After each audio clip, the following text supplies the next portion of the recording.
മുത്തശ്ശൻ കണ്ടിട്ടുണ്ടോ ആദ്യത്തെ തൃശ്ശൂർ പൂരം?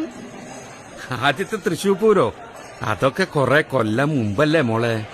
ഒരു 1796-98 സമയം.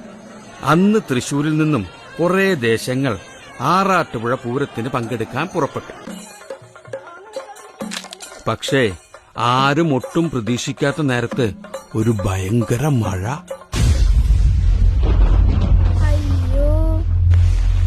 മഴ കാരണം നമ്മുടെ തൃശൂർ ദേശക്കാർക്കാണെങ്കിലോ ആറാട്ടുപുഴയിലേക്ക് സമയത്തിന് എത്താനും പറ്റിയില്ല. അതുകൊണ്ട് അന്നത്തെ ആറാട്ടുപുഴ നാടുവാഴികള് തൃശൂർ ദേശങ്ങളെ പൂരത്തുനിന്ന് അങ്ങോട്ട് വിലക്കി.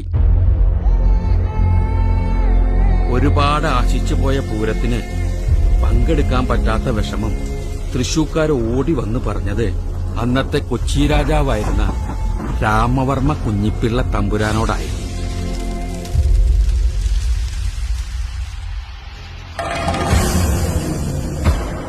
ഈ രാമവർമ്മ തമ്പുരാനെ വേറൊരു പേരുകൂടിയുണ്ട്, ശക്തൻ തമ്പുരാൻ.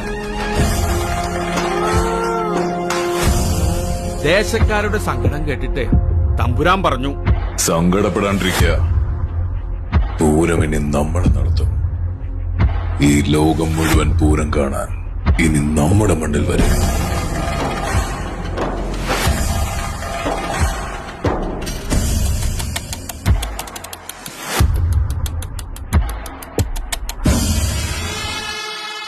ആറാട്ടുപുഴ പൂരവും തൃശൂർ പൂരവുമെല്ലാം നമ്മൾ ഒരുപോലെ ആഘോഷിക്കുമെങ്കിലും അന്നത്തെ നാടുവാഴികളുടെ ധാർഷ്ട്യത്തിനു മുന്നിൽ തോറ്റുകൊടുക്കാതെ മാറ്റി നിർത്തപ്പെട്ടവർക്കും തിരിച്ചുവരവുണ്ടെന്ന് തെളിയിച്ച ഒരു ജനതയുടെ കഥയാണ് തൃശൂർ പൂരത്തിന്റെ ചരിത്രം.